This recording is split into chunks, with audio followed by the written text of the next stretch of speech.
And we're back. We are live. This is the Cheech and Manny show, the music show, but now also we're getting into other topics as well. So our show has become the show that you need to subscribe now. Yes, you have to And watch this show. you got to watch it. And you watch it, you're gonna sign up for Cheech and Manny hijinks, two friends just having a great conversation. Exactly. And today's topic is a fascinating one. It's on Padre Pio, but especially the mystery side Yeah. of his person. But let me throw it to Cheech. Cheech, what's going on, brother? Not much, Manny. How you doing? How's everything? Oh, dude, life is good, man. Good to see you. This was a lot of fun to write because I've been fascinated about this guy. I want to dedicate this episode to my Aunt Antoinette, who's in Arizona. Was very into Padre Pio. Always, I gotta say it right. You know, it's funny. I feel like every Italian has to know Padre Pio. Like that's like one of these saints. It's like Saint Anthony too. Well, he's so new. I found them. What was it like? When was he? What's the word? Cantonized? Canonized. When was he in 2002? I think around there, yeah. Started Um, popping up in churches.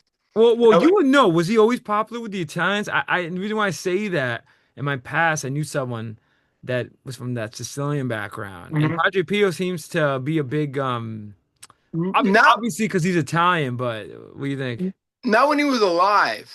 Like for me, I discovered him like in 2002 in Our Lady of Mercy Church. I got a little flyer and I seen big pictures of him. They said this is the new saint, and I'm like, oh, a new saint, and he just died. He died recently. He didn't die that long ago, right? Like I have Who? it written down, but was like Who? I think Pio. He died in like Oh, what Pio year? died in 1968.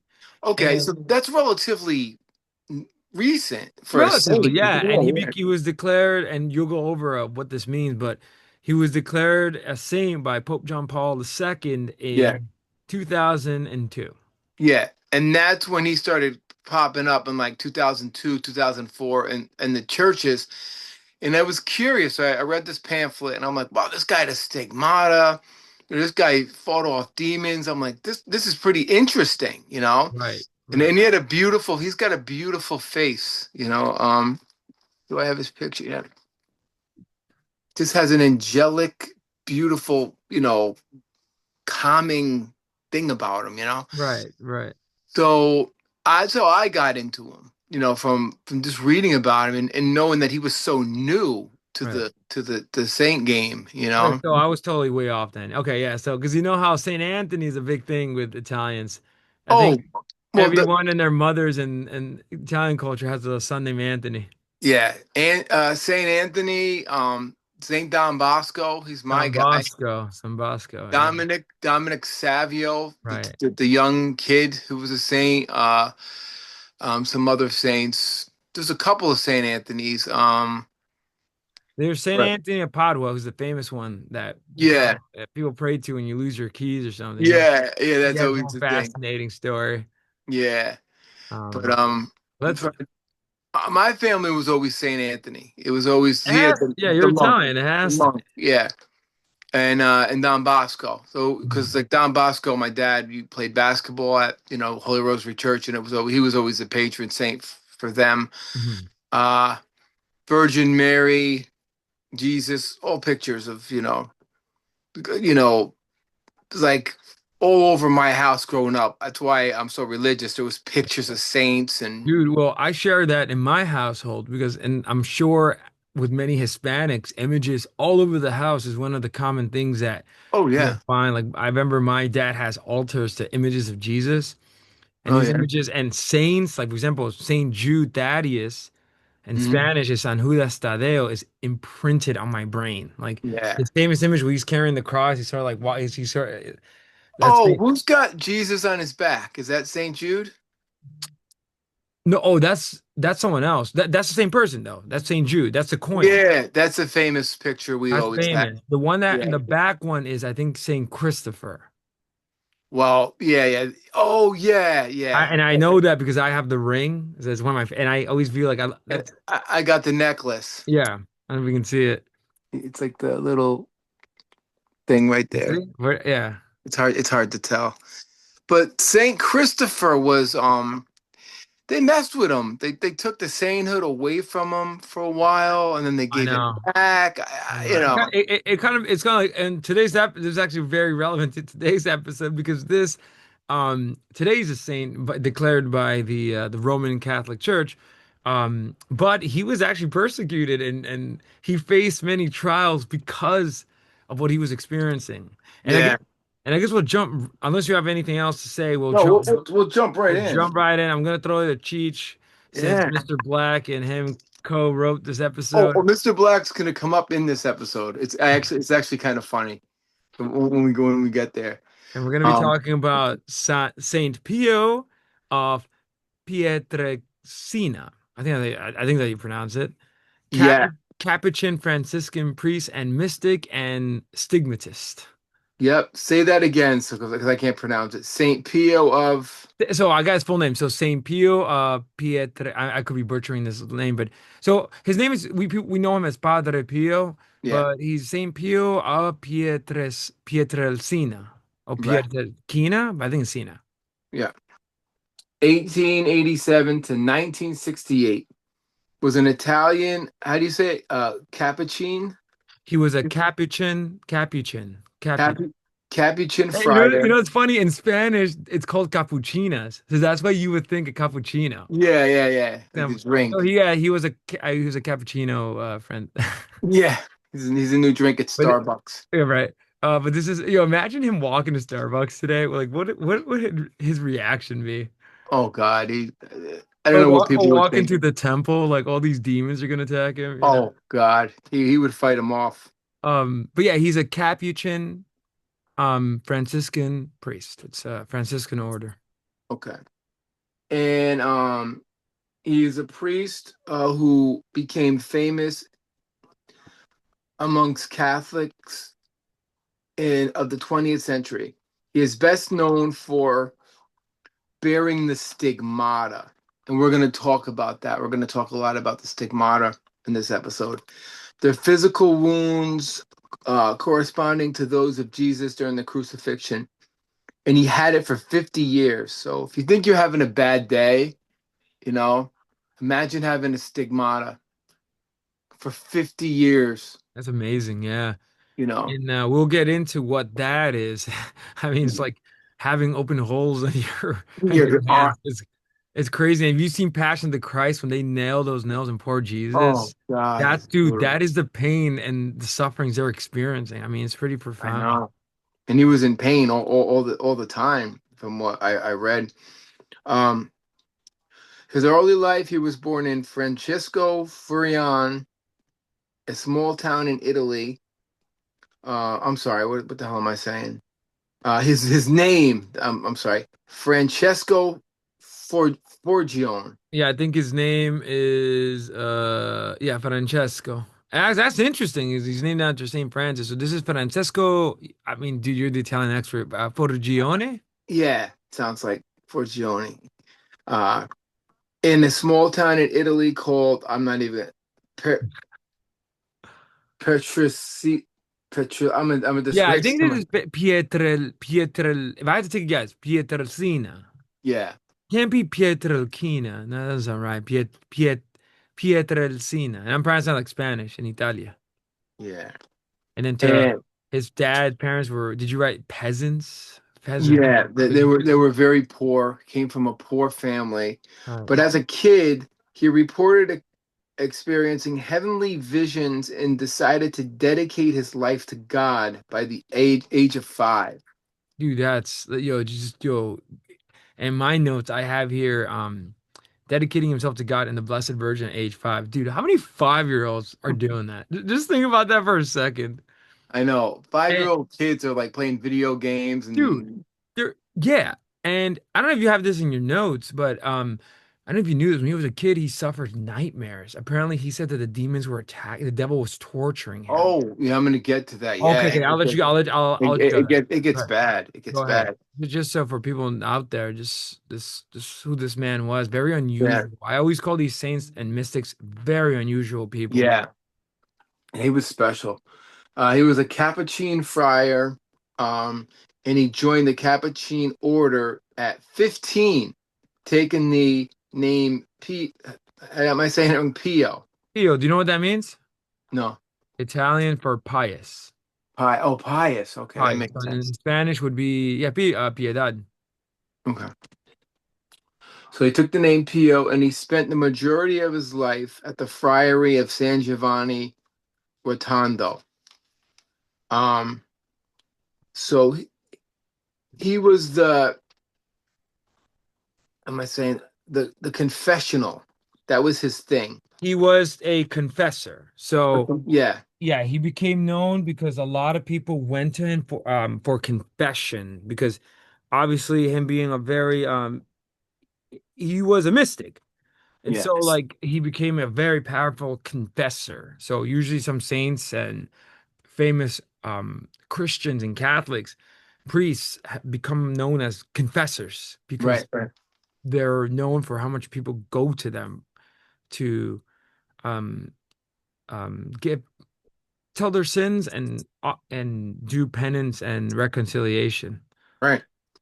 So he was a renowned confessor, often spending 12 to 15 hours a day hearing confessions. Now, this is, I find fascinating, and you could explain this. Go ahead. He was said to have the gift of reading hearts, Mhm. knowing a person's sins before they spoke. So, you want to talk a little bit about that? Yeah, so that is straight out of the Gospels because Jesus had the same ability. So since he was God, what he would do is that he would read the people's hearts. And you really got to understand what this means because I feel like we're so biological in that we think the heart's just an organ and the mind, Yeah, the brain. Not so. So, I don't know if you knew this, like a human person is body and soul, and your heart, for example, and if I can quote what Jesus says here, and then I'll go more detail about um, the uh, sort of this ability of reading people's hearts, especially, which is kind of scary, was during confession. So if you held something, he would tell you, you need to say this. And people were scared, wondering, how did he know this? yeah, Jesus says in the Gospels that it's not what comes out of your mouth that defiles you, but what comes out of your heart. right. Another one that's kind of frightening for all men, including, I mean, I'll admit it, me and you, Yeah, is saying that if you look at a woman with lust in your heart, you have yeah. committed sin. So anyway, the point Christ, is, I'm going to hell. I think a lot of it, but no, but what's fascinating here is that he had this ability of reading what is in. So, for example, you may think something, right? Yeah, Actually, let me start here. This is a charism. So some saints and actually some spiritual Catholic people have this too. It's kind yeah, of scary, especially people who are very are in tune with the spiritual, yeah, right? Empaths, or yeah, there's yeah, another word for it. But so when you have the gift of reading hearts, Padre, essentially you could read. This is scary. You could read the souls of. You can read the soul of someone. wow, So they be thinking something, but that's not what is in their heart or soul. You actually right, know. And this was definitely famous because the people would come to him. He was a confessor, so people would come to him for yeah, confession. And what ended up happening was that if they forgot or intentionally omitted sins, yeah, um, he will tell them you are being dishonest, and the people will be caught off guard. What do you mean? And he would and again, it's kind of spooky, but he would say, "Nope, you're lying." And yeah, he would help them to guide them to true repentance, right? wow, So this is this ability, it's a charism, a supernatural gift of reading hearts, especially during wow. confession. So that's what he had. He can actually read your soul. That's So amazing. yeah, if you try to hide anything, you couldn't, because he. Nah, you couldn't get anything by him. He would know. Yep. And he would read details of a person's life and sins. And again, Jesus had the same thing, so it makes sense. Je- uh, reading the people's life and sins. And by the way, these are people he never met. Right, right. And That's the scary thing about it. that's a scary thing. And I will say some priests that we know might have this. That's why you know when you go to confession, you definitely just want to in the Catholic Church, confession is one of the seven sacraments that Jesus Right. left behind for the repentance and reconciliation of a soul.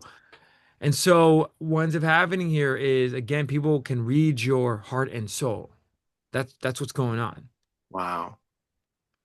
I mean, do you think there's some priests that have this ability now? Yeah. Dude, you'd be surprised. Now, the only reason why Pio had this is because Pio is a powerful mystic. He was one with Jesus. I think it's pretty obvious. Yeah. When you're one with Jesus, you are literally Jesus. That you let Jesus work through you. Right. But and we're gonna get to this is one of the reasons why I experience a stigmata. But um some priests, especially really holy ones that are really close to Jesus and the church, they're holy, they will have this ability. Right. And when you meet them, you'll know that they're doing something. And that's why a lot of people get kind of turned off because and I have a personal philosophy metaphysic about this. One of the you know an average person can read someone's heart. You know how you do it? Yeah. Mostly men and women or women to men love. Yeah. So when you make love or fall in love, you are Right. actually reading the heart and soul of somebody. Right. That's why, you know, Or you're you could going, feel love. You could just feel the kindness of people. but that's no, Right. no, but that's not reading hearts. Okay. So what I'm talking about is like when you make love with someone or are really, really, really in love, you all you have to do is look in their eyes and you can see their soul, right? Right. That's the way a priest would look at somebody that has this, where they'll look Right. at you with a lot Yeah. of love and they'll see, like when you're in love with somebody, you look at them, you don't even have to know, you know, you know, I'm saying like really, really in love, like Yeah. really you're one. You'll know when something's Well, off with the person. And what how do about you know? your child when you that's like Oh, pure that's a love. great example. Yeah, your kid. You know that something's off with your kid. You don't even have to because Yeah. you're reading his soul. So Right. the priest and Peel will do the same thing. And just it's just really strange because most people are not used to this. And Yeah. most people, and I will say, going outside the Catholic faith and esoteric, there are people that can read the souls using demonic powers. Oh yeah, Um, yeah, yeah, yeah. and I feel like that's my theory with like fortune tellers and whatever. But people that can Right. read, they can do it because, but they got their power from the fallen angel that Right. taught this Right. to them. But yeah, that's what it is. It's a charism, the gift of reading hearts, and there are some priests that can do that, and nuns. Fascinating. Nuns too. Wow. Fascinating. Um, his humanitarian work is amazing. He founded Casa Solavia Della. Um, there's another word that goes with it. Soffrenza, Soffrenzia, Mm, a home for the relief of the suffering in 1956, which has grown into being one of Italy's most prestigious hospitals. So mm, he invented, he made this hospital for the suffering. mm, Um, so his mystic phenomena. He got a stigmata in 1918 while praying. Visible wounds on his hands, feet, side. These wounds bled continuously for 5 decades. Miraculously, they healed without a trace just before he died. Do you want to talk a little bit about the stigmata, or you want to wait to the end on that? Let's wait till the end. We'll have that talk. But I will Okay. say all I just want to add is that very few people I have actually experienced this, and when they do, it's usually the mystics. It's not your average priest. Your average priest Yeah. or nun does not does not get the stigmata. It's and again, what ends up happening, I guess we'll talk after. Why does it happen and what's going on there? Yeah. Uh, Why are they chosen by no, God? well, I'll tell you, spoiler alert, they asked for it. So what ends up happening is, well, we'll talk about it after. But yeah, in Okay. 1918, he received the wounds of Christ. Yeah. Dude, he got the whole deal. I mean, I shouldn't say it like that. Sounds like blasphemous, but hands, feet, and side. And like you He said, he didn't bled. get the crown of thorns though. No, no, no. That some other people have experienced that, but Veronica, I think Saint Veronica got that. Saint Catherine of Siena famously has experienced that. Okay. And there's another one I like. She's not a saint yet, but she should be. Blessed Anne Catherine Emmerich experienced. She got visions of the life of Christ that were the inspiration for Passion, the Christ movie that was Oh directed my by Mel God, Gibson. she Yeah, did. Is she yeah, still and alive? she no, this is in the 1800s. You should look into her. American talk about her after. And Yeah, she's not a saint yet. for some reason, the Catholic Church is holding on her, but she should be a saint. I read her books, The Dolores Passion of our Savior.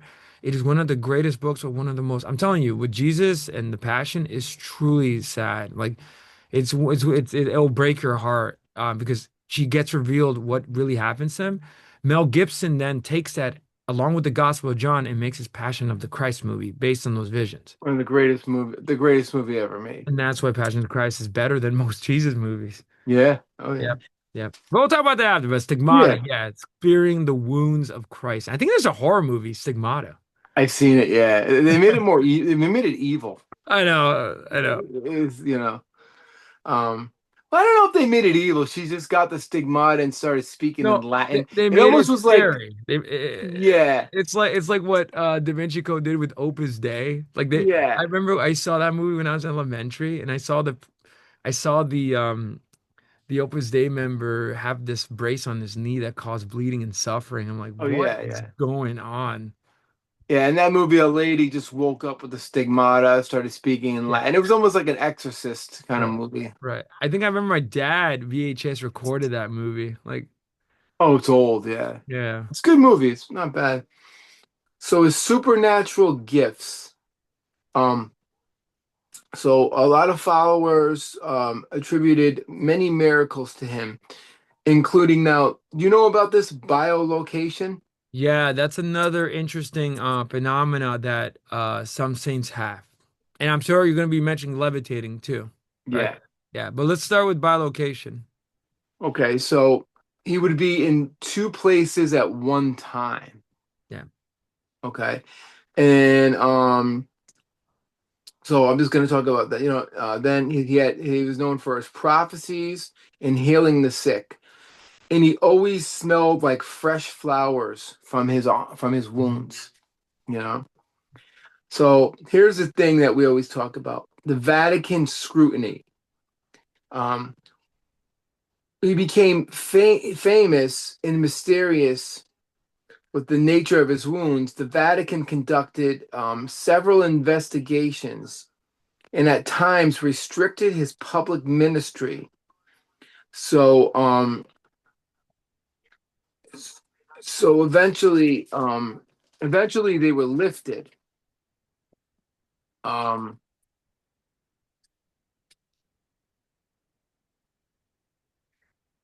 and his legacy in Canada, I say this wrong, canonization. Canonization. Yeah, Canonization. canonization. That's the when canonize the process of becoming a saint in the Catholic Church. Right. Yeah. Uh, And this is when the Vatican conducted these several investigations. This was like 1924 to 1933. And it's crazy because he was barred from saying mass in public, which for a priest is pretty heartbreaking. and confession And too. confession, just imagine that. And he effectively became like, you know how we have cancel culture today? Yeah. He became a canceled priest, He got essentially. blocked. He got blocked. And due to concerns of, I don't know how you think about this, but fraud, and there was a cult-like obsession with him. Yeah. So similar to how people are obsessed with Crowley in the Yeah. esoteric world, people were obsessed with Pio. And Yeah. so in a sense, I think the Vatican thought it was robbing away worship from the one true God and Jesus. And so, and I'm not sure if you're heading towards this. They charged that his wounds were self-inflicted, that they put acid in there or something. And, Well, I'm gonna get to oh, okay, okay, go ahead, to, go ahead, go to ahead, the what do you call it? The doctor that comes in. go ahead. But when we get to that, yeah, if you want to tell that story. So uh hi- hi- what made him a saint? This is his famous words like that people always believed in. His advice to the faithful was pray, hope, and don't worry. Yeah, pray, hope, and don't worry. Yeah. Do you know what the theological virtues are? No. Faith, hope, and love. Yeah. That's a take on that. It's beautiful. Amazing. He was canonized as a saint by John Paul II on June 16, 2002. His feast day is September 23rd, the anniversary of his death. So his supernatural phenomenon. Hmm. He was physically attacked by the devil as a young man, Hmm. and it reported being physically assaulted by demons. He described the devil appearing in terrifying forms, and I laugh at this, one as such as a large black cat. Well, actually, pause on that because that is, and not to go too much detail, but a certain somebody told me about a certain woman that turned into a black cat. And so, Ah, no, yeah. no, no. I believe. I'm gonna I sound mean, crazy. I believe in that because who was that certain somebody? I don't know, man. He's just this awesome dude. I, Thank you. I was like, damn, dude. And never Uh, date a witch. never sleep with someone that can turn into a cat, kids and folks. Don't. Yeah. And no, it's funny though, but I do believe in that. And did I tell you my dad's devil story? Maybe that'll be an episode for another time. Right. But my dad had an encounter with the devil, like Pio, Yeah. and the devil turned into a crow. So Uh-huh. he turns into animals. I mean that's Yeah. actually a pretty known thing, and I actually believe that Pio was attacked Oh yeah, I believe because it. when the devil knows you're made for great things for God, for the greater He's glory of gonna try God, to destroy you. he's going after you first. Yeah. That's why some people go for the children first. Hmm. Yeah. If you wanna make people suffer or really ruin them, you go for the children. And Yeah. It's sad. that, Horrible. Um. So the black cat or repulsive animals, like you said, yeah. even exposing the demon, even expose himself as spiritual directors, as a priest, and this is the worst, or the Virgin Mary herself to deceive him. Well, that again, you watch Passion of the Christ. If you recall the scene when Jesus is getting uh when he experienced, I think the word is flagellation. Yeah, Um uh Poor Jesus is getting lashes. Who appears as a mockery? The devil, and mocking, sort of, he's like a woman-like character and holding a yeah, mask, a baby. That's what Pio was seeing. And yeah, this is remarkable because Mel Gibson did this movie in 2005, and I'm estimated date. He's experiencing this early in the 20th century. yeah. So this is nothing. Yeah, this is like an actual thing. Wow. Um, so, and this is another crazy thing he had, inexplicable fevers. Yeah, that's a no. Oh, and by the way, just one more connection. Remember I mentioned Blessed Anne Catherine Emmerich? Yeah, The she from a kid was very similar to Pio and experienced those fevers. She was very frail and ill. And one of the things that she would say in her, and this is really, I mean, that's why she should be a saint too. And I'm sure Pio did the same thing. She would say, oh God, let me suffer for the people's sins. wow. And that's one of my theories why those fevers happen. Wow, that's crazy. Um, doctors could not explain his body temperature reading 118. Those levels are fatal. They would burst the thermometer. Hmm. This is documented stuff. Like this isn't Yeah. like, Yeah. um, Strange illnesses and high fevers. And what's weird is that they would appear and vanish, no explanation. And in my interpretation, they're part of, again, we're going to talk, maybe we have time, but the mystical union he had with Christ's suffering. He was one with Christ. yeah. Um, so some of his miracles, the bilocation. Am I saying it wrong? Yep. The bilocation and the flying friar. One of the famous accounts is him being on Earth, but also in the sky during World War II, when American pilots were reported seeing a flying friar in the air over San Giovanni, Rondo, and they were going to drop bombs, but they did not drop the bombs. They had a second. thought about dropping the bombs. So he made them not drop bombs on this village, which is crazy. Um, so that's one miracle. The abstinence from food. He was reported that he would go long periods and only ate the Holy Eucharist, sometimes going 20 days or more without food. Hmm. Now that's like a key. You got to have a special ability. Yeah, the saints are really mystics do that. Yeah. Now we could get to the stigmata. So um, the stigmata, to rule out it as a fraud, the Vatican sent physician Dr. Amico Biganami to examine the wounds in 1919. He ordered the wounds to be sealed up with bandages for 8 days to see if they would heal.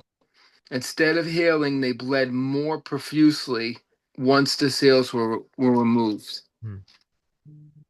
Now, you want to talk a little bit about the stigmata? Yeah.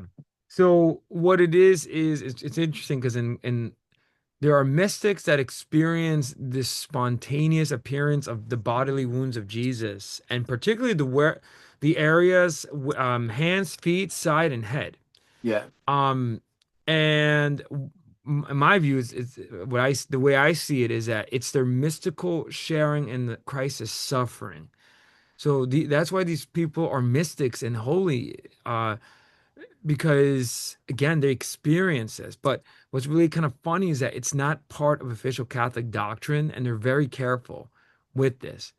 Um, but one of the reasons why we can believe it with certainty is because they do these extensive and detailed investigations, and they have ruled that the stigmata that was experienced by Saint Francis of Assisi, who, by the way, was one of the first ones to experience this. Yeah. I think he was the first one.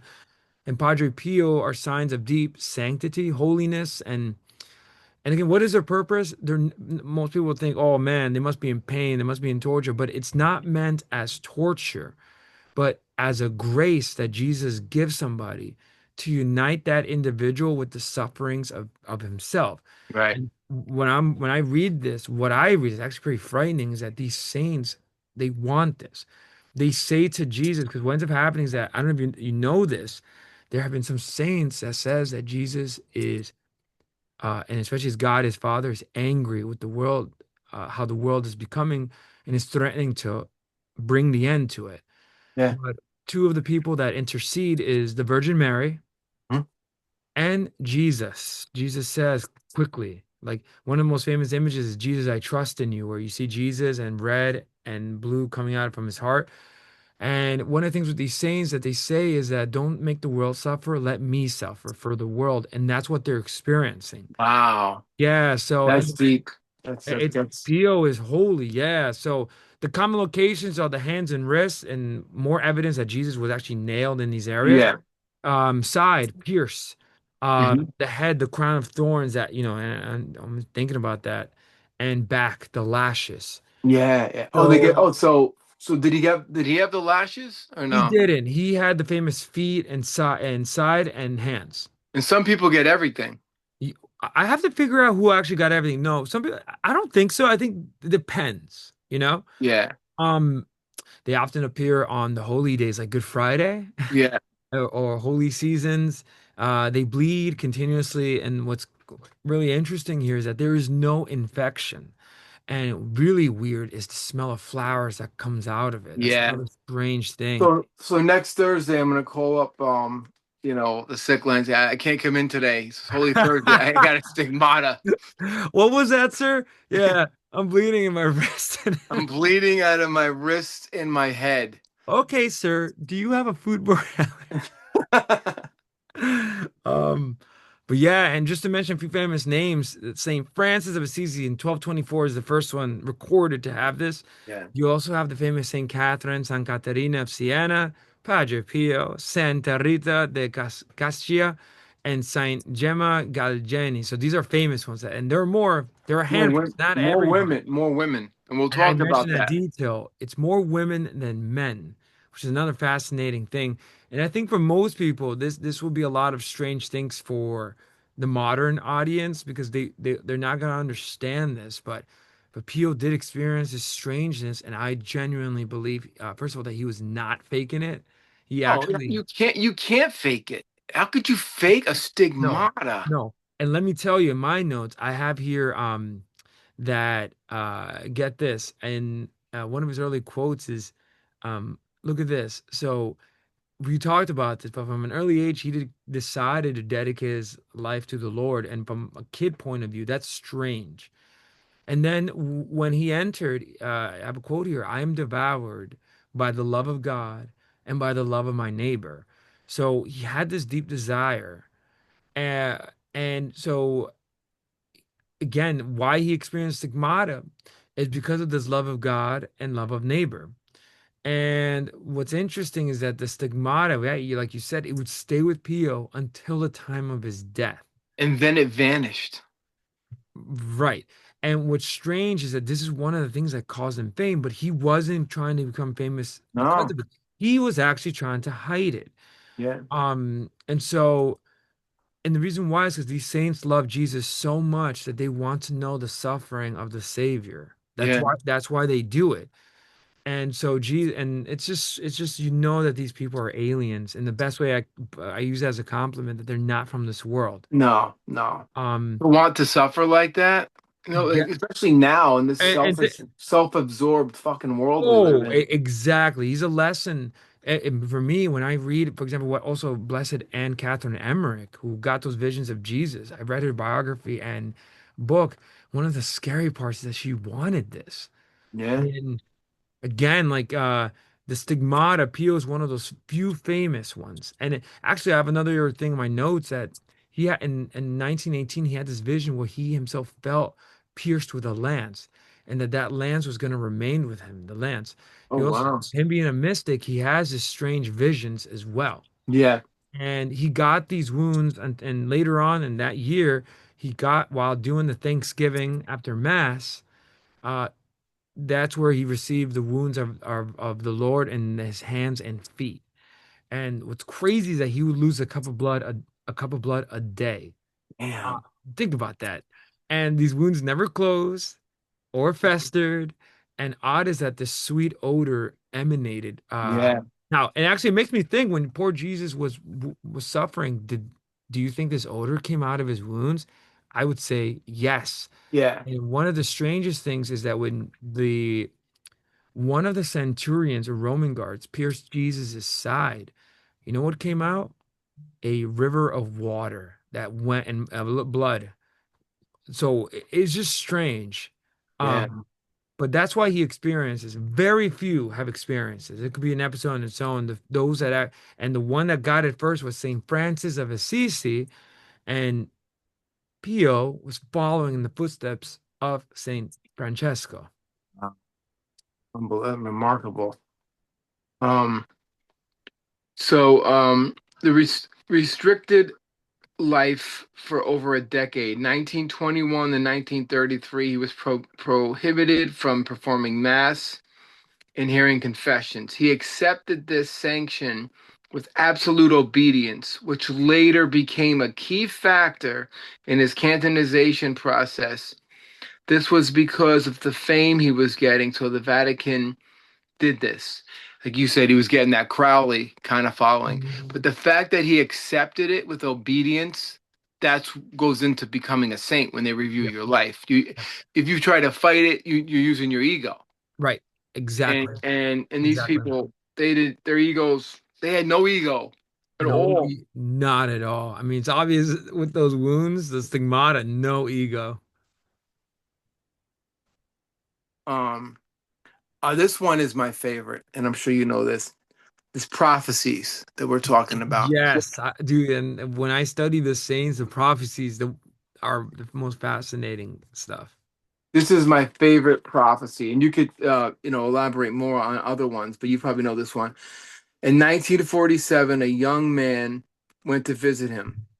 And this young man was um, Pope John Paul II. Yeah, and that time, uh, he was Cardinal Carol Wojtyła.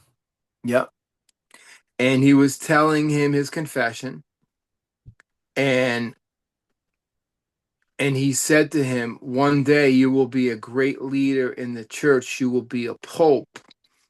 And he told him, "I see a white, I think it's Cossack, stained with blood," which is foretelling the 1981 assassination attempt on him.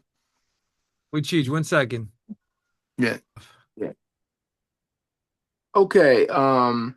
So now, he told Pope John Paul II, basically, you're going to be the Pope, and you're going to, there's going to be, an attempt on your life, that kind of thing. Um, a bishop wrote to him asking him for a friend, Wanda Posiniska, who had terminal throat cancer. Within days, he prayed for her, and she was healed before the surgery. This one, I love. I love this one. A woman born with no pupils. Now, mind you, this is all documented stuff. This is all like you could look this up. It's in the Yeah, Vatican. yeah. All of this. Um, a woman born with no pupils in her eyes was blind. She came to him. Her name was Gemma. Um, and after receiving the Holy Eucharist from him, she was able to see. She baffled doctors. There was no way a woman with no pupils could see. They couldn't figure it out. And they baffled science and everything. Hmm. This is a really good one. The miracle at that hospital that I was telling you that he started, it went Hmm. on to be a big. It's still in existence. So I don't know what year this was, but the miracle that led to his. This is what made him a pope, supposedly. Um, a pope, a saint. So somewhere in like the 80s, a kid named Matuo was admitted to that hospital, and the doctor said that he is gone. He's going to die, internal injuries, organs failure.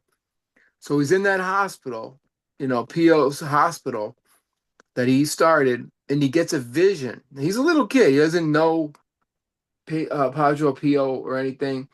And he says that a man came to him in a robe and told him everything is going to be fine. Don't worry. And the kid recovered, came out of the coma, and all his wounds were healed. Like, Hmm. you know, whatever, major organs were fine. Hmm. Um, he recovered, and the medical community could not figure this out. And the kid said this is who healed him. And the kid had no idea who he was. You know what I mean? He described Pio. He was like, imagine a 4-year-old doesn't know who this guy is, and he basically says, "This guy healed me." So, um, this one breaks my heart. A mother traveled to him by train with her 6-month-old daughter who was dying. She died on the journey. She put the dead baby in a bag. She went to Padre Pio and said, "Could you help me?" And he said, "She's only sleeping," and the baby started crying. Mm. Um, he also is known for, like Jesus, healing crippled people. So those are just some of his miracles. I didn't go too crazy with it, but Yeah. you have any more you wanna add? Just prophetic prophecy is one that's very interesting. 3 days of darkness. Have you heard about this? No, that one I missed. He says in the future, and I think he's referring to the end times. There's going to be 3 days of darkness over the earth. He says that it's going to be a period of purification involving supernatural events, and he encouraged his followers to stay indoors, pray, and trust in God. So apparently, he saw these 3 days of darkness. I wonder when that's going to be. Right? Maybe we're living in it right now. I think we are in a degree. Some of this biblical stuff is coming true. Hmm. The wars are going on. Russia has taken a bunch of Lithuanian Right. little kids. You hear about that? Yeah, yeah, yeah, yeah. Um, I mean, in my niece who's over in Washington, who works for this group to try to help these like little girls, was on TV. She Right. didn't speak, but she was with the group. It was cool to see her on TV. Just a side note, but I think we might be getting close to the end of times with the war in Iran. Because think about Iran, that's where a lot of Babylon. That's Babylon, Yes. and we're fighting Babylon, you know, and no one knows why really why we're fighting. There's no Mhm. war. There should never be war, but if there is a war, there should be a cause, and there's really no. They have nuclear weapons, but are they going to use them? Are they not? I don't know. But I the just go on, reels and it's like the world's ending. Yeah. Sodom and Gomorrah everywhere. You know what I mean? It's like lust on the internet. It's all about lust and Yeah, dude. temptation. And if you're a married person, it's you go on the internet, man. It's so easy for the devil to take you and say, Very. "Hey, $100 on Venmo, I could have a prostitute. She'll never know." Dude, yeah, man. Yeah. You know. But I don't know. So that's basically his life summed up. You want to just talk more about it? I mean, any questions that did I cover enough? Should I, you want to add more to it? No, I think you did a nice covering. I think unless you have any other questions, Um, I like that prophecy, the 3 day one. yeah, and he has one more. But actually the 3 days is pretty interesting because I think it's obvious it's just the end times and it's become one of the famous prophecies about the end times. And his is not the only one. There are more in terms of this so-called days of darkness. He also spoke in his prophecies. Maybe you'll like this one, is that um he spoke of times of that the Catholic Church is going to go through a big tribulation and trials. And so it's going to suffer on earth. And humanity, like you said, he predicted or saw this vision that humanity was drifting from God. And Yeah. so he said that humanity is going to need purification. What that means, I'm not quite sure, Mhm. but he I, did. I I think it needs it now. Oh, I mean, it's pretty obvious, right? Like, um, It's and happening now, no, what he's saying, and to a degree. yeah, and it's crazy because, as you know, with the church, with the sex abuse scandal, and Yeah, this yeah, is what he was referring to, times of tribulation. A lot of people are leaving, they're losing faith. yeah. Priesthood is down. No women are becoming nuns anymore. So, it's Yeah, ask an 18-year-old now if she wants to be a nun in oh, dude, America. I joke with my students. I tell them, does anybody want to be a priest? Crickets. And they're like, you? I'll be like, you. They'll be The like, only no. priests we're seeing are priests from India, Africa. You've seen a lot of priests from other countries Yeah. that are coming that are getting the calling. I don't know. Wonder what the percentages of American priests. It's probably like real low at the moment. Mm-hmm. You Well, know. I pull up the statistics now. Yeah, American. Yeah, it's low, and we know it's low because there'll be one priest that'll be working like five churches or two or three. Yeah, yeah, Um, there is not enough priests. Yeah, and that's the problem because most people now are not seeking this kind of life. They've been sucked into the modern life yeah, and this vision of or this point of view of Sodom and Gomorrah too. We're not going into much detail. yeah. I'm just go on Um, Facebook and you could just you see it reels. It's like everything is lust. It's like yeah, yeah. Um, so get this. So in 1965, these are just estimated numbers. Um, there were roughly 60,000 priests. Okay. By 2022, this has sharply declined to 35,000. And this is just about 40 years. What's going to happen in the next 40? I mean, and it was really fascinating here Uh, is that um this is crazy. There is one priest per 2,000 Catholics. That's the ratio. wow. Um, and the average age, actually, what's really interesting is that the average age of new priests, you right now it's still 65% white, but 20% Hispanic, 11% Asian. So that's rising. You know, Filipino, African, Indian. That's what I would always see in my, at Don Bosco now, Yeah. Solid and Mercy. Um, but yeah, even when I was young and I would go to church a lot in the 80s, it was always, older, middle-aged men, white men that were priests, or, like 60s, 70s, that had been doing it a long time. And if Mhm. they were young, they were usually Salesian and they were strict. They were really strict in mass. I remember you couldn't even cough. Or you get yelled. Back in the day, you'd get yelled at by priests. I remember being a little kid. Priests were like, they were mean, man. And like when I was a kid in the 70s, they were Yeah. cool.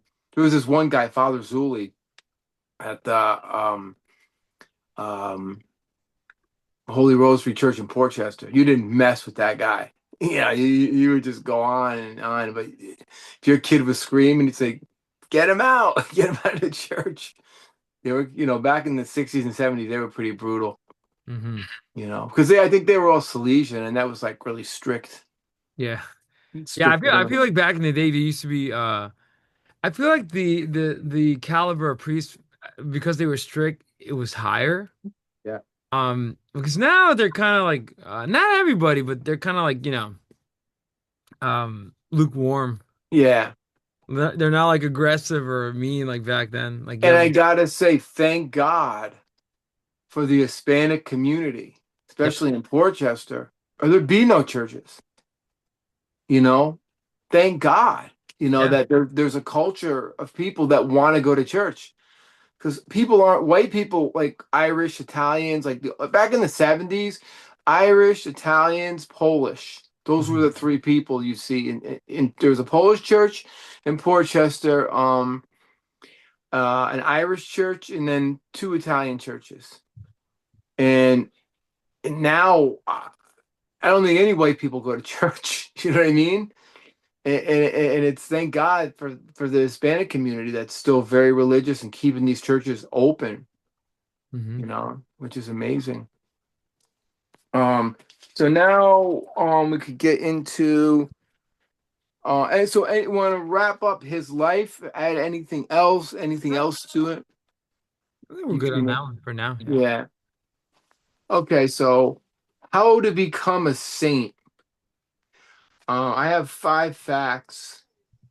Um, you must live a life beyond the basic goodness, practice faith, hope, charity, and in the cardinal virtues. How do you feel about that? Yeah, sounds right. Okay. Do you know what the cardinal virtues are? No. Remember how I said about the theological virtues? Yeah. So that's the cardinal virtues in the Catholic Church are ready prudence. Hmm. I can go quickly into each one. Prudence is wisdom. Yeah. So the ability to discern true good, and like always choose the right means of achieving it. You have a good conscience. Justice, that you owe the person what they're due, right? So Yeah. You love God and you love your neighbor. Fortitude, courage. So I think Pio demonstrated this a lot. Yeah. Um, Firmness in difficulties and trials, right? And not being overcome by fear, and you endure. And then That's temperance, that's the toughest one. fortitude, yeah, but you know who gives it to you? God, if you pray for it. Like he'll Yeah. if you pray God, you say, God, give me fortitude. Obviously, Pio, obviously, prayed for this. Um, he'll give it to you. And that's why they call cardinal virtues. They're called cardinal, and this is like a Catholic thing, but they are hinge virtues. So this is kind of like from Aristotle, but they serve as the foundation of moral virtue. So you want to follow this if you're trying to be the best high moral person. Wow. And the way you do this is that you learn them through education and habit, and yeah, they help you with your passions, with your actions, and actually the last one is temperance. This is like moderating pleasure Right. and and balance of any goods and mastery of will over instinct. Right, right, right. They got the will down. And Yes, yes. So they got this would be sort of controlling that will and educating it and not letting the will dominate you or ego. or ego. Yep. Yeah. Or anything that could bring you to the dark side, Yep. you know. Like the Knights Templar never looked a woman in the eyes. Well, that's why. And actually, that's one of the reasons why women were forced to cover their heads and not expose too much. That's why me and Osman had a whole conversation about this the other Yeah, day. no, and even yeah, and the reason even guys back then when that's one of the reasons why um today the Jewish people wear the yarmulke, but back in the day people used to wear head like that when entering the temple. Yeah, That reason because you're not there to show off. You're yeah, there and it represents that fear of the Lord and women that also carried over to that.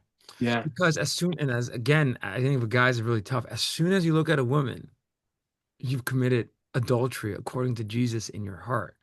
So that means you and I are going to hell. And like Oh, burning. most guys, yeah, most guys, yeah. And it's crazy because think about it. Some girl comes in like, and you're there trying to be, trying to focus on being holy. And then how can you not stare? I mean, What if you look at a dirty magazine when you're 12? oh, dude, that's gonna F you up, man. You know. But that's lust, that's well, you could say that's almost like instinct Well, to no, like that is, yeah. I feel like that lust is pure instinct. I think that's part of it. I think we yeah, men want to like bone everything in sight, and yeah, women want to open themselves up to a potential mate, yeah, and just breed and get babies. I think yeah, that's what it is. That's yeah, instinct. yeah, yeah. Uh, the only thing about that is that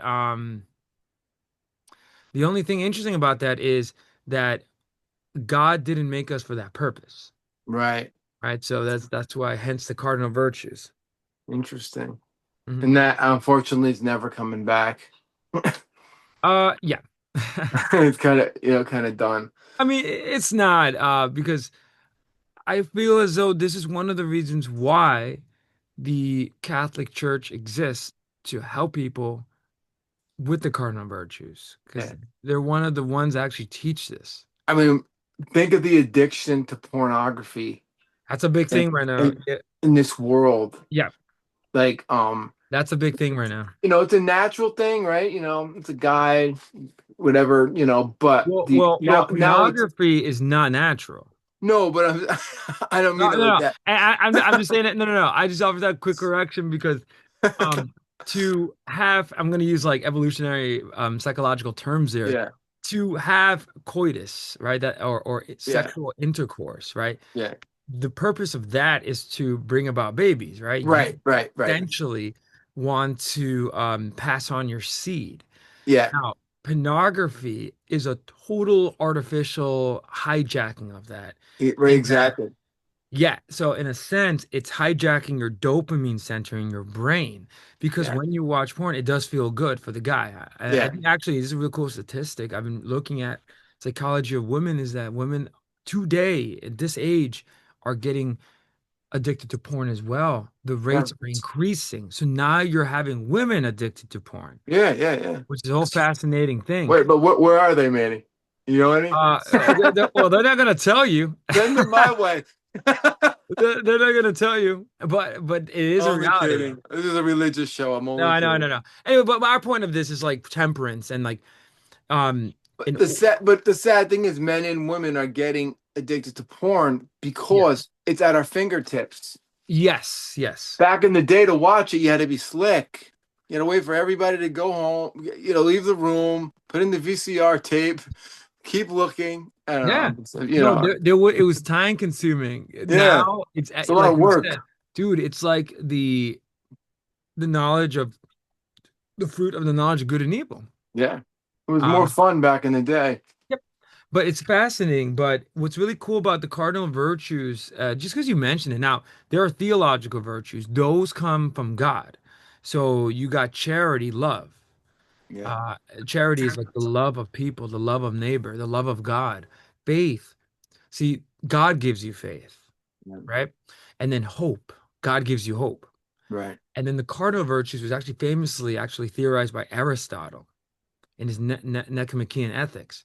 He talks about how these virtues, like the way you do virtues, is that every behavior has sort of like a balance, right? So with the cardinal virtues, these are the four virtues that everything else hinge. So think about it. If you don't have fortitude, what's going to happen? If you don't have fortitude in the face of obstacles, You're gonna just crash. crash and get depression. Yeah, You're gonna let the chaos and darkness swallow you up. yeah. If you don't have justice, what happens? Then you're gonna be crime and everything, and you're gonna just do what you Right. want. And you're gonna right, exactly. You're gonna Do what steal thy from the wilt. literally do what thy will philosophy. Yeah, which is one of the reasons why that's a little there's no justice in do what thy will because you're essentially saying that your will is important over the and and will of and others. and your will could be evil. Well, that's the thing, and Crowley doesn't tell you, and actually he would embrace that. Yeah. But prudence is wisdom, the philosophy. You and I are philosophers, so we love prudence. We We have love prudence. wisdom. For example, we reject obviously Schopenhauer because Schopenhauer is just depressing and nihilistic, right? We rather have more to build up. Oh, I get Schopenhauer. Not so much. I was getting it 8 hours a day, but it cut back recently since Leslie took over. I'm less Schopenhauer Right. now. No, and the reason why I say that is again, prudence is how you make is your conscience, how you make Yeah, good versus bad.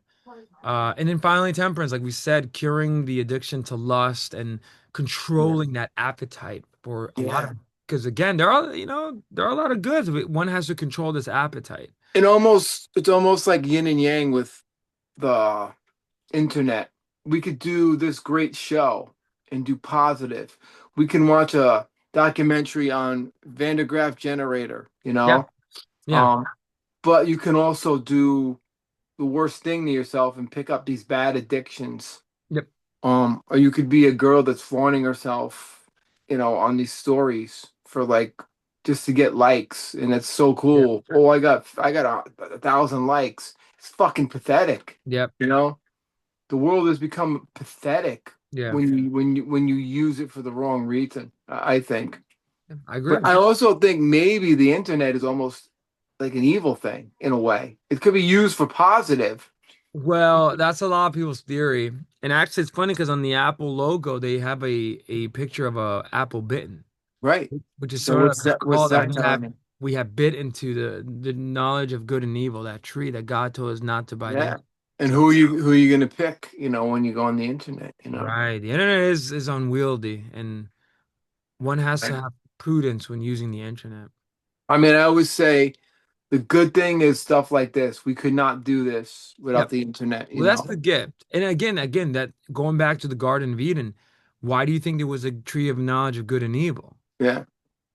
Good and evil. It's kind of I think that kind of sounds like the Yeah. internet to me. It really does. And the internet is I miss the days without the internet, man. I think people were more social. But we always joke if we were ever to do the Cheech and Manny show 30 years ago, it would be on public access and it'd be the lamest show in the world. It would be Yeah, so that's fucking literally what it lame. would be. Right, right, And it would show on a Friday at 3 right. o'clock, I'm like, no, no, dude, not even like at 3 a.m. Yeah, yeah, 3 a.m., and We'll we would get a have to nice sit there. prime slot there. Yeah. So the next one is a number two, how to be a saint. A bishop, and that was a great thank you for number one. You really Yeah. blew that up. Amazing. I love it. I love it. A lot of great info in there. A bishop investigates your life, your writings, speeches, and life story to make sure you're a servant of God. Mhm. How do you feel about that? And he definitely he was on the right track. Bishop, because a bishop is a successor of the apostles, so they have to do it. They're the ones that they have a lot of authority to do it, to declare Right, it. right. Um, Number three, the Pope decides by evidence you left behind if you lived a heroic virtue life. All the stuff you talked about. Yep. Yep. Going back to cardinal virtues. So if you've achieved all that, you're on your way to being a saint. Hmm. You know. This is the big one. And what do you think the big one is to being a saint?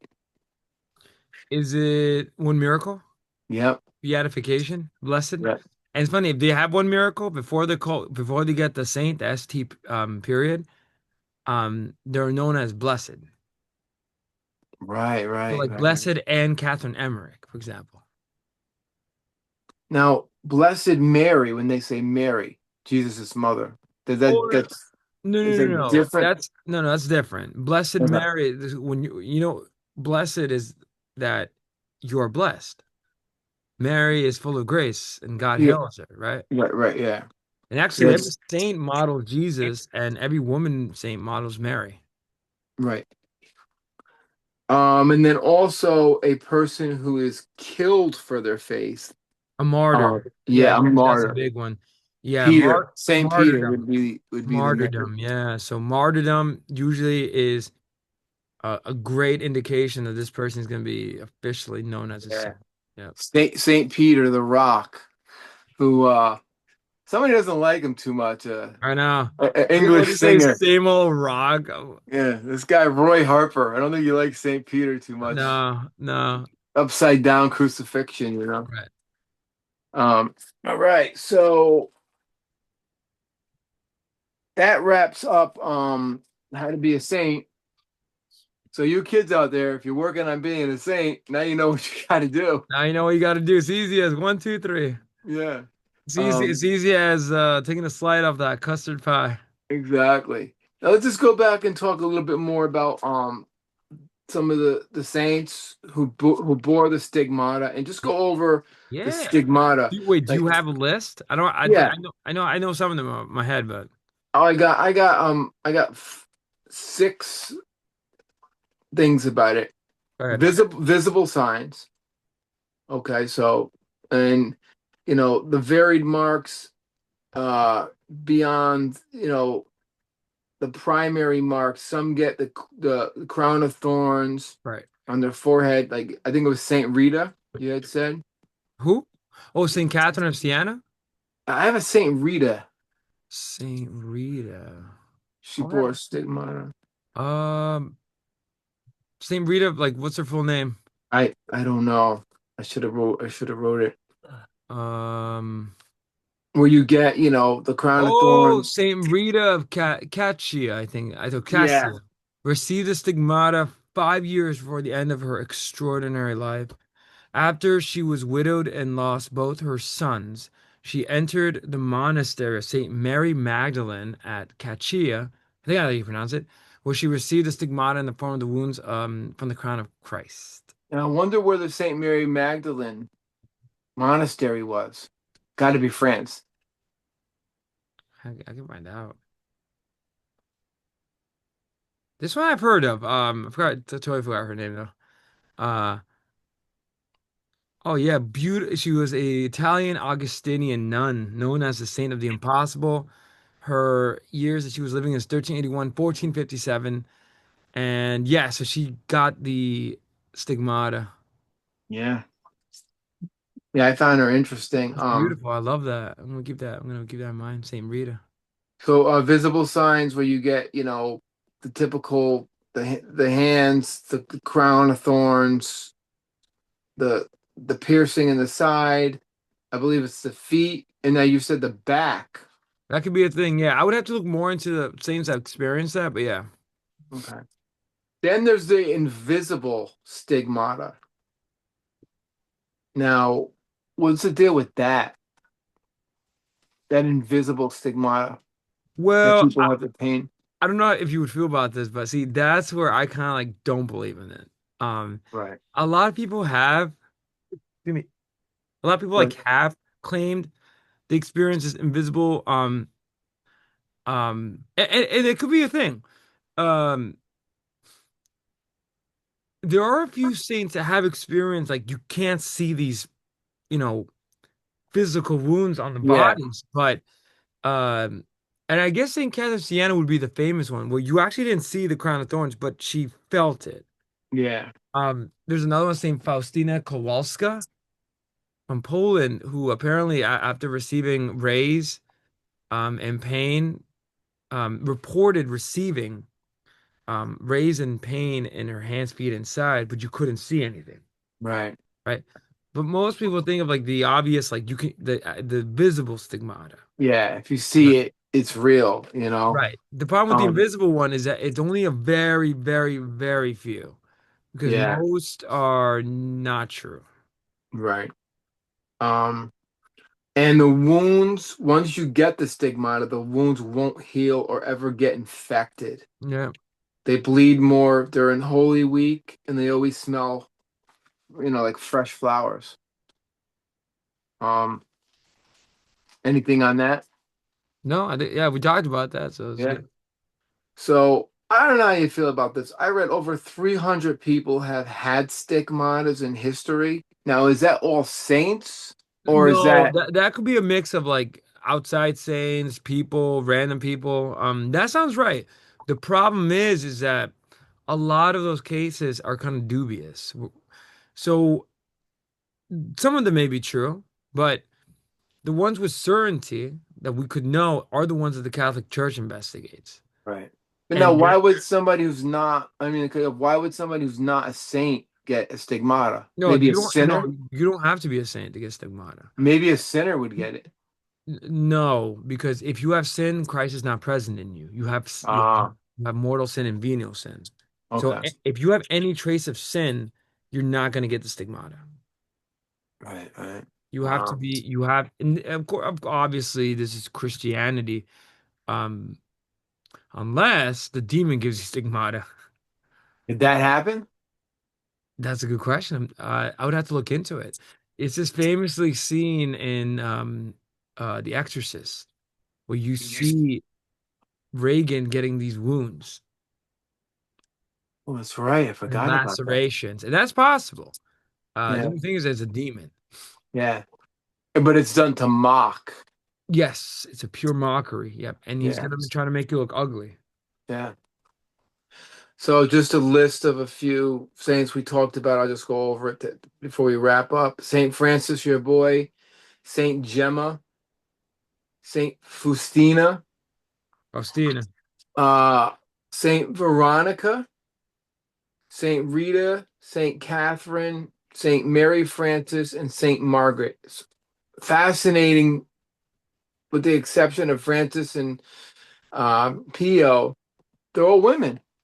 Yep, that's a That's really important detail, and it's something I like. I sent you that video. I think yeah, there's a pause for reflection here because um the video was an exorcist, a very famous one, and yeah, in the video he was saying that um something about feminism, but without going too much detail. But the point there is that women have been the ones that experience the most stigmata. And so in the eyes of God, there's something up with the woman species, yeah, you know, especially holy women, yeah, right? So with men, um, again, the first one to open these doors up is Saint Francis of Assisi, yeah, right? In terms of recorded history, and I actually believe he was the first one. Um, but then afterwards, mostly women have experienced, especially the prominent ones. I think it's one, two, three, four women and two men. yeah, Just to think about that. And it seems to me that there's something odd about the women. yeah. It's crazy. So is that my conclusion? Padre Pio was a gift to the world by God. His miracles of healing, bearing the stigmata, his his ability to fight off demons, his mystical power of reading people's hearts, which is so fascinating to me. Being in two places at one time, his predictions, especially the one of Pope John Paul II. He was a remarkable man and healer, and he's probably one of my favorite Yeah. saints. You know? There's a great episode sort of to talk about your favorite saint and Yeah. um it's funny because I do love Saint Pio, Padre Pio. Uh my favorite saint that maybe one day we can do an episode on is Saint Francis of Oh, Assisi. he's a San man. Oh yeah, Francesco. he's He amazing. is the man. Yeah. And again, these wonderful saints. I mean, that experience of Stigmata, Saint Francis, Saint Rita. Thank you for mentioning her. Yeah. I've seen her too. So it's really wonderful. Saint Veronica, there's another Saint Veronica Giuliani, Saint Catherine of Siena, Pio, and then Saint Gemma Galgini. I think I hope I'm pronouncing her name. Yeah. Beautiful people, and they just loved Christ. And Pio in particular, Yeah. I think it's just wonderful. We could have done an episode on him. And Yeah, and the fact that he's recent, like in this the is grand scheme of life, yeah, he's pretty recent. he died in what, 69? 50s, yeah. So he's the most recent um, you know, saint. Anybody else in the running now? Anybody else that they're Right now, looking? there were two recently declared saints recently. I don't know if you heard about this. One was like a very young man. I think he died like when he was like off the top of my head. I think he was like 19 or something of leukemia. Bless Saint Carlo Acutis. Have you heard about this kid? Yeah, yeah, yeah. He was one of the recent ones, and then the other one is another one. Blessed, I think his name was Pierre Frassati or something. Hmm. So those two are the recent ones. What years? In the So 19th Carlo's century? new. Carlo's the millennial saint. A millennial. Dude, yeah, he made waves being the first millennial. And then the Wait, other wait, wait. guy What year is was he born? you don't know about this? Not really, no. Dude, it's pretty amazing. So blessed well no, he used to be called Saint Carlo. Now he's Saint Carlo Acutis, meaning that he's definitely in heaven. Saint Carlo Acutis, get this. He was born in 1991, died in 2006. And Saint. dude was an internet whiz and web page builder. So he knew computer science. And he's a saint. Yes. But what did he do like, to Oh, become a dude, saint? really quick, just to make a story short. So what he would do is he became obsessed like Peel with Christ. And what's really interesting about his religious life is that he, from a very young age, became obsessed with Jesus. And um, what's fascinating is that he was a big promoter of the Eucharist, and he was one of the examples of what we're talking about using the internet for good. And mind you, this was back in 2000s. Wow. What he would do is build web pages documenting Eucharistic miracles where the host Wow. bleeds. That's nuts. Yeah. So, and the kid was very, by all accounts, like he was another interesting young man. Sadly, he died very young. But again, what's really interesting about him is how he had extreme piety, like really, really Yeah. extreme. His use of technology to show Jesus to the world. Wow. And there is verification. Remember that beatification thing? Two Yeah. miracles attributed to his intercession. And now he's becoming known as God's influencer. You know how there's bad influencers like OnlyFans? He's God's influencers. This is too much. He And famously created a website, again, documenting Eucharistic miracles.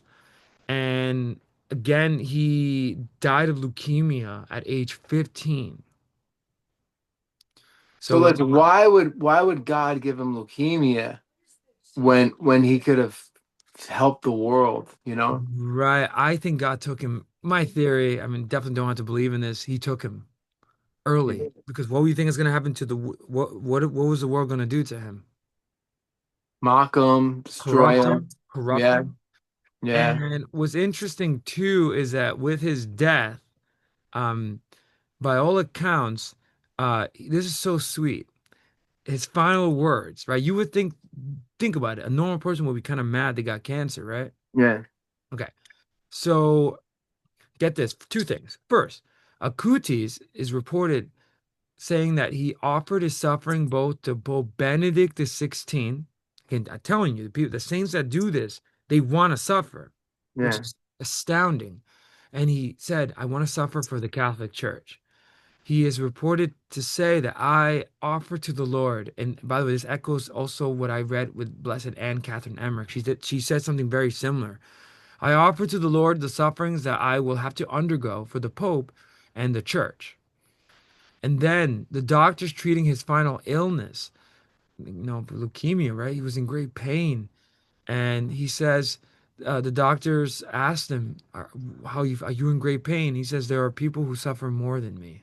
Don't mind me. Oh my God. And then finally, his final words to his mom, which is really sweet. He says, Mom, don't be afraid.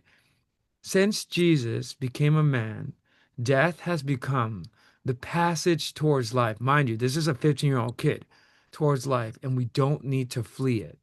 Let us prepare ourselves to experience something extraordinary in the eternal life. So, odd kid. This is not your normal teenager. Oh, holy shit. I didn't even know about this And kid. then, yeah, and he was canonized very recently. It was back in like February officially. And actually, it's funny, it was delayed because of COVID. He was supposed to be canonized earlier. Wow. Hmm. What did the popes think of him when they met him and stuff? Did they Oh, know he was special? oh, I think so. I think they were aware of him. I mean, the one that completed his process was the new Pope, Pope Leo the 14th. And Francis also, they found the boy extraordinary. They knew his Yeah. story. I knew his story like years before because he Wow. was blessed and he's on his road to canonization. And it's like amazing he's a millennial. He is making the waves as the first millennial saint. Yeah. That's So he insane. just said, "Hey, where are the young saints? You got one so far. One out of thousands and thousands." Maybe there's more to come, I hope you so. know? I think the young people need someone like Because that. if this one kid could do it, there's got to be more, Exactly. you know? That's beautiful, man. That's a deep, deep Yeah. thing. I heard the name, but I didn't know the story. That's what Italian. the Italians, man. Italian. You know, that's what I love about you, man. You know all this No, crazy I'm stuff. glad. No, it's just I have this knowledge, and I also taught it to certain students. So, Yeah, and you just made me think like millennial. That's actually pretty astounding because we were just talking about the internet and using it for bad. He used it for good back in 2000s. This was back when, I know. And which then is it got amazing. so corrupted. Oh man, but yeah, I wonder what he would think of the corruption, What would he especially. think of Amazon? You know what I Oh mean? gosh, where you can buy anything and there's And no and and how it's like slavery for the the right, workers that are putting right. all that stuff to get to you in three Yeah, hours. The yeah, selfishness of, I mean, I'm not saying people are selfish, but think about it. You want something in 3 hours, I'll get it by midnight, and some slave is doing it for you I by the know. slave driver. We all know who he is. What would this dude think? Like how disturbing, that is, and how wrong. Yeah, But that's why evil is winning. yeah, Evil is definitely winning. When you think yeah. about the world, the good is not winning. The good is losing right now.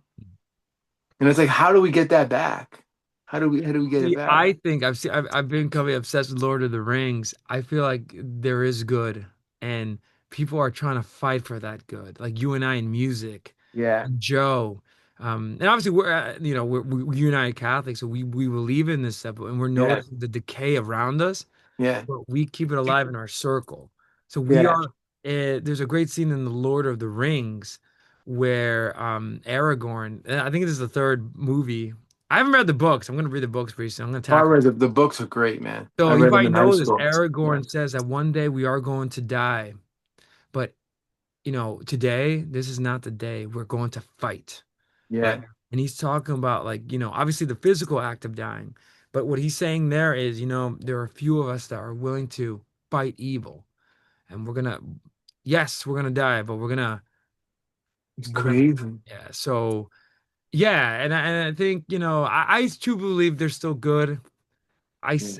I want to be a force myself. You too. Like I think this podcast is a force of good for a lot of Oh people. yeah, yeah, yeah. Um, and again, for any viewers still with us, we just want to have a corner of the internet where we can talk about music and not talk about brain rot, mindless No, sports, no. mindless, I just mean, look at these podcasts, how pathetic some of them oh, are. dude, they are crank. Mr. Beast, for Christ's Oh, sake. I mean, and he's a you know what's so fucking sad? he's a billionaire. You know what's so sad? Young people idolize him, Yeah, and he has his own clothing line. Like yeah. it's just it's sad because then young people don't want to study humanities, poetry, literature, philosophy. They No. want to do what Mr. Beast They does. want stupid shit. Yeah. Something went wrong with the young generation's And what mind. about, don't go into much detail, but the OnlyFans problem too, where Oh yeah. girls are selling jars of something, I and mean, but like, you're gonna do that for I mean, yeah, prostitution has been going on since the days of the first century, but now, it's on the internet and you can make. I mean, come on, get a job. Oh, but it's easy money. I could just do this. yeah, I will say Yeah. there's a great scene. I haven't seen the movie. You know the movie though. My brother is obsessed with it. Shout out to Damon if he's watching The Bronx Tale. Oh, great movie. Okay, there's a great scene that my brother's obsessed with, where the young kid wants to make easy money with the mafia, and the dad, being a blue collar worker, says The no. bus driver. He Yeah. says no, Rob no, De Niro. do Yeah. not chase that money because it will eat you alive. Do it right. And it sounds like, no, dad, you're a sucker, like you're an Yeah. idiot. Why would I do this work with someone yelling at me? It's kind of like us working at the temple. Oh, you work in the temple, Yeah. but there's something, yeah, like you said, earn your money, right? I feel like that has to be instilled in you. And now most people are forgetting that. And They it's want, sad. You know what's sad about that movie? De Niro is a hard worker. He's a bus driver. His son falls for Sonny, the mob boss, Mhm. and it's a struggle for, like, he wants his son to go to be a regular guy, but he sees his son going down that mafia route. And anyone watch that movie because Yeah, I have to watch it. My brother says it's a must watch. I can't believe you haven't seen it. Oh my God, No, it's yeah, I have to watch it. Yeah. it's not as good as Goodfellas, but it's right underneath it. Oh, I believe you. I believe you. You know. Goodfellas I'm obsessed with, but yeah. Yeah. Oh, and the Um, soundtrack is great too in the movie. oh, now I gotta watch it then. Yeah. I'll probably purchase it. But anyway, this was a great episode. I'm glad we did it. On this amazing man, and we learned some new things. I didn't know about a millennial saint who's only a couple of years older than Yeah. you. Like, which is crazy. I had no clue. So there's hope for humanity when I hear that stuff. Yeah. So There's no kids put down the phone, pick up a Black Sabbath album and a Bible, uh, and uh, you'll be much happier. let me do you one better, kids. Pick up your Bible and listen to King Crimson or Genesis, Exactly. or listen to Jeff Buckley's Grace, I or mean, listen. you could read the Bible and listen to King Crimson. Dude, It's I fine. feel like that is an insane connection. Yeah. Yeah. Oh, how about this, Bible kids, and pick up Beatle records? Let's Of take it back. course. Let's take it back to innocent Yeah. times and before this corruption and Drop the decay. video games, drop the reels and the girls dancing and the OnlyFans. Pick up a Bible and listen to some Cream, Yo, you dude, know? as an aside, I was listening to Cream's White Room. Oh my Dude, God. what an ins Oh, actually, let me tell you two things quick. I was listening to White Room. First of all, White Room. Oh, what a song. And then the whole album is stunning. Like I Wheels of Fire, yeah. Wheels of Fire. Thank you. Wheels of Fire. So much great songs. I Yeah. was also listening. Half live, half studio. Oh, it's great. Yeah. Yeah, I agree with you. Pick up your Bibles, rosaries, and cream. Spoonful. Oh my Oh, I was God. gonna say I love that song. Yeah. And one more thing, Blind Faith. I listened to their debut. Ooh, I was blown away. In the Steve. presence of the Lord. Oh gosh, that whole album is a masterpiece. Yeah. I'm just thinking, go listen to that. I think it Bible. has one of the greatest riffs in history. Wow, now, Dude, wow, now, right in the middle of it. dude, yeah. Yeah, Clapton was the king of like what's the song? God, I should be shot.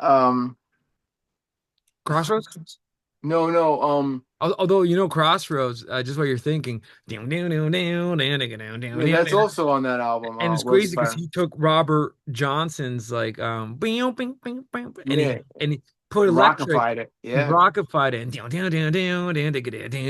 like it's just I love. He's like a riff master. Oh yeah, yeah. I I can't believe I can't think of the song, but there has a middle section where he just kind of Badge, where he just Oh stops. yeah, He just stopped. You know, that was a Clapton. Amazing, amazing. Oh man, you go. I agree with Cheech. Pick up your Bibles, rosaries, put on some cream. I mean, you can't Come go on, man. wrong. Put some Van de Graaff generator on. You know what? Get a Bible. Put on Nevermind the Bollocks. Uh, uh, I'll I do you one mean, better. Get a Bible, put on the Ramones debut. exactly. Hey, Drop that phone. Drop that phone. Imagine reading Genesis and in the background, now I want us to serve. Oh Yeah, my kids, God. let's take it back. Let's get rid of this brain rot and come on. I'm telling you, bring back art, man. Listen to Marquee Moon. You know what I mean? By Oh, television. dude. It's like we need art back. Hemispheres. But, you know, Art needs to return to music because now it music is does. just music, but it's not even music. It's just like I No, don't even know what you would call it. It's just like shite. it is. You know, it's and like we need people like a Dylan again to kind of like Honestly we really do. But think about it, that has become a vacuum because of this generation. yeah, Dylan, if you know Dylan, he was obsessed with folk music. yeah, Think yeah. about that obsession for a little bit. Like he was obsessed with Woody Guthrie I know, and I know. records and actually listen to the records and actually learn how to finger pick like Hmm. Guthrie, and he actually took the time. And it's crazy that he was definitely possessed by some sort of spirit Yeah. because he was one with his art and music, that allowed him to unleash art on the world. And Uh, now it's all like just like we did an episode about ritualistic, you know, stuff. eh, People with very little talent, it's and total. If I can do my English accent, it's total shite. it is, Like and no, they're and think being, about it. You go from I always watch this like once a month, Dylan's performance at the Newport Folk yeah, Festival. I love that performance because as soon as you hear Mike Bloomfield, and I get it like that, I can see why people are like, "This is devil's music." yeah, Um, but dude, you start hearing Mike Bloomfield well, and then Dylan saying, "I ain't going work on Maggie's farm no more," and then yeah. meow, no, wow, wow, wow. Oh, he kills it. Me, I'm just like looking at that. I'm like, and I just want to learn to play the guitar. I want to be Yeah, like yeah, that. I want to write a song like Maggie's song. I love yeah, that song. I don't want to work on and seeing Dylan and yeah, he inspired my dressing, just how to dress well. Like he yeah. donned that leather jacket and Oh, yeah. I I, mean, I would want love to now get a Stratocaster. Like there's and nobody. now what are we gonna look at? Demon Lady Gaga like unleashed. Like what is going on? No, I was looking at this one kid I told you about, Youngblood, that everyone's talking about. Oh It's yeah, yeah, Ozzy's yeah. predecessor. You know, because he's like from Birmingham. Right, I, right. I don't get it. I don't get Dude, it. dude, I watch without going too much detail. I watched some of these Super Bowl performances, and it just leaves me just sad. I'm not, Mhm. I'm not liking. It doesn't offer me the, and it's crazy because I'm a young guy. I'm getting old, but why am I obsessed with Dylan in this Newport Folk Festival? Well, because Black you're and white, and mind you, black and white. right. No girls dancing on stage, just Yeah, dudes and music. yeah, And mind you, not I love Dylan's voice, but I get it. Like, how he has that, song like singing yeah. versus Titi me preguntó que tal novia. Oh Like God! it's got Thank God so you don't even hear he about has him a worse anymore. voice. Dylan is actually Yeah. singing. Why am I and I'm telling you, in high school, I was blown away when I heard Ooh, Maggie's Farm. And you know what song really blew me away that really turned on me to Bob Dylan? I couldn't stop listening. which one? Subterranean Homesick Blues. I Oh, was that's the greatest one. obsessed with that song. Yeah. Johnny's in the basement mixing up the medicine. I'm on the pavement. And then I watched the video where he's doing those car things. Oh yeah, I grew up with that video. That Why did was on MTV. Used to play that all the time. Believe it or not, oh, dude, it's that's crazy. great. Now look what kids have. This And he invented the video. We talked about this many times, but yeah. that's the first video when you think about it. You know, Promo, yeah, yeah, yeah. yeah. But I think you're an old soul because number one, you're an old soul, and your dad did such a great job. I think the idea for this. Your music and everything. A lot of kids don't get that. A No, lot it's of kids, sad. And you would think, how do you your generation, a lot of kids don't get it. You know. know? And I think for us, our mystery, how do we teach this and pass this on? I mean, this podcast is one part of it. Yeah, Um, yeah. and I hope it does great things. Like, I hope we bear good fruit and people watch this Oh and yeah. seek the music and join in Well, on the conversation. this is the legacy. You know, it'll Yeah. always be there for people to learn, and I mean, we always sneak music in our podcast. This is a religious episode, and I music know. comes in, but it's It, all one. It's all one. it Music really and is. God is one. It You really know. is. you know.